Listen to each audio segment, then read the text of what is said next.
Yeah, we can do this. Hey everybody, Day Linux here. I just wanted to make a quick video here because I found out a couple things this morning that I didn't know about. Nah, not too badly. But for those of you who are Linux gamers out there, which I'm hoping you are if you're watching any of these, or if you clicked on this video, you are, is game clients that are available for Linux. There's more now than we thought, not many more, but there's one more I wanted to add to the list of ones you probably already knew about. And the ones I got in the background here is GameJolt. So if you've never used GameJolt before, GameJolt is kind of an indie game site, kind of like itch.io or IndieDB, and where there are games available there that you can download for free often or for a very minimal fee, and you're supporting the devs that develop the game, and you are also giving feedback and reviews and all that kind of thing. And sort of that kind of, startup kind of community, which is cool. Now the other thing about it too, that I didn't know about it, is it's available in Linux. Now that said, the game client works really nicely and really well. So I just wanted to show it to you in the background here where we've got this running, and even like games here, for example, if we click on this, we'll proceed to game even though it's got some mature themes here. If you scroll down to it, you can actually see what versions are available for what platform. But there was a couple I already saw on here that are available multiple platforms for Linux, Mac, and Windows. And the game client works really slickly. You download the tar file, you extract it to a folder, and if you're a Linux or Linux person like I am, then you'll know what I mean already. But basically you just run the file, and that's it. So I've got a little icon on my desktop that I just renamed the icon for it and made it a link to that executable that's inside the folder. Well, it's not an executable, I think it's a script. But anyway, that's one of them. The other one I want to talk to you about is Desura. Desura has had a pretty rocky road the past couple of years, but they're still up, they're still running, they're still connected to IndieDB. But there has always been a Linux version for a long time. There were actually a couple different versions. There was Desurium, which was an open source client for Desura. I have yet to, I found it. You can find it online if you Google for it. It's still there. You do have to compile it yourself, I believe. I don't think the packages are okay. Your mileage may vary. I found it, and I've been around the block a couple of times, I found it a little too cumbersome to get working. You can run it in Wine if you want to download the Windows version to get the 32-bit to work. I recommend it because of one simple reason, is that if you have a 64-bit Linux install, which I'm assuming you do because we all do now because there's no reason not to, unless you're running in a virtual machine, that the client by default reads 64-bit Linux and it will not run any games that are not flagged for that. So that means if you bought games, downloaded games through Desura on Windows, booted up into Linux, and wanted to take a look at the 32-bit binaries, you're not going to see them. They're not there. You only get to see the 64-bit. I know. You can run 32-bit programs in 64-bit Linux. I know that. The people on the forums know that. We all know that. It just doesn't work. Now, there are workarounds to that. Also, too, trying to find the 32-bit client for Linux doesn't really work that well. You can find it, but it's not really well supported. So we're still going to keep an eye on Desura and kind of see where that goes, because at the moment it looks as though that while it is a great source for a lot of startup games that eventually get to Steam, they get to Green Man Gaming, they get a name for themselves, Humble Bundle, those kind of things. The platform itself, as far as Linux for the gaming client and trying to get that up and running, you may take a little fiddling. I recommend go with the 64-bit client, try to get the games to run 64-bit. If it doesn't work, don't try and break your heart trying to get it to work. You can get it to work and like play on Linux and things of that nature and try to run the game that way. But again, it doesn't always work either. It doesn't do the connectivity with the server that way. You run into all sorts of problems. But I did want to bring it up because this one has been around for a while, and the 64-bit client is still working. I believe it's still in development, and it's a fairly recent version. So at least we do have that going for us. So there's that one.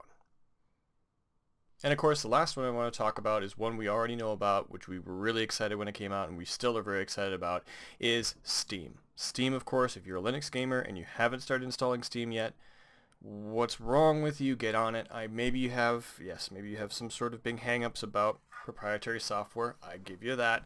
Maybe you have some hang-up about big box gaming or whatever. Commercial software in Linux is there. We have games. We have big box games available now. If you haven't gotten on the Steam bandwagon, you really should. Now, some things to keep in mind about Steam. You can run Steam in Wine still. Why not? You can do both. You can run it in Linux. You can run it in Wine. You could run it in Play on Linux if you wanted to. You could do all sorts of crazy stuff. You could run it in Steam Big Picture mode, because essentially Steam OS is a Linux underneath with Steam over the top. You could do the same thing here. I will say this is oftentimes running it in Ubuntu, Linux Mint, those kind of derivatives is the best way to go as far as an easy install. But that said, you can usually get Steam running in almost all platforms, I believe. If you have problems with a platform and you want to let people know about it, go ahead and post in the comments below. But a lot of people run Linux Mint now or Ubuntu, and those work really well. Now, the one I'm not adding to this list here, as you may have noticed, is the Ubuntu Game Store, which it does take it is worth of note because it does have a lot of games. A lot of them are commercial titles, popular titles. It's no longer Linux gaming being just open source games that no one's heard of and are just a labor of love that no one will ever see under the light of day. That time is kind of gone now. So if you do want to get the Ubuntu store up and running, I think you can get it up and running in Linux Mint. I'm not sure how well it is to work on other systems, but I have gotten into work, for example, on Chromebooks. If you're ever interested in trying to play around with that, yes, it is possible to run Steam on a Chromebook. If you get Crouton for Linux up and running, Google Crouton. Just trust me on this. If you have a Chromebook, Google Crouton. If you've never run it before, to get Linux running on a Chromebook is really simple. I'll just leave it at that. But I have gotten it to run once and gotten Steam to work once. Haven't gotten it able to happen again. I did get the Ubuntu store to work though. But we can also take a look at like the software store in Linux Mint. Has a lot of games there, a lot of them that are open source that still are being developed, and a lot of them actually are getting picked up. We're starting to get to the point where we're all kind of on the same page now as far as gaming is concerned. As a Linux user, that's really exciting. That means I can boot to Linux and play certain games there, and then if there's something I can't play there, then yeah, I have to boot to Windows. But if I really get upset, I can find ways to go back and forth now, whereas before you had to have a Linux install, or I'm sorry, a Windows install alongside your Linux one if you wanted to play something like, oh, I don't know, Torchlight 2, for example, which I still was really excited that came out.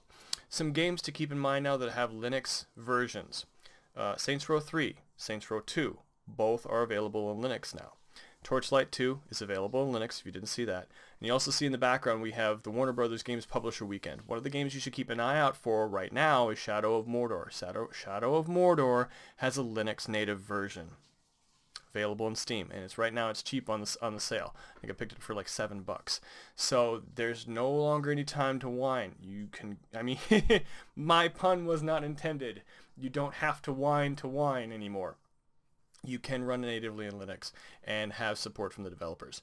So it is a new era, and we've been in this era for a couple of years now, so we're starting to reap some of the profits of it. But I want to talk about GameJolt and Desura as well, to keep you in mind that you do still have options, actually more options than we used to, and you should be aware of them, especially as a Linux gamer. So get out there, download some stuff, get some clients running, do your part. As Linux users, we are the ones that are a little bit more vocal when it comes to this stuff, and we are the ones that don't go whining to a forum right away. We usually try to get it working, and then we go to the forum and say, hey, I got it working. So they need us more than they need most of the computer users. It's just a given. So if you're a Linux user, even if you don't feel like you're really truly a Linux guru, you're probably still pretty savvy, and that's the kind of thing where you will enjoy this sort of community that we're slowly getting as Linux users and Linux gamers specifically. Being a Linux gamer is a real thing now. If you ever have interest, there's also YouTube channels for Linux gaming specifically. Go ahead and Google for those and search for those on YouTube and support those guys too. But go out there and get you some games. It's time to start getting involved again. So anyway, just want to leave that short note for a short video, and we will see you guys later. Have a good rest of your weekend. We'll see you guys next week.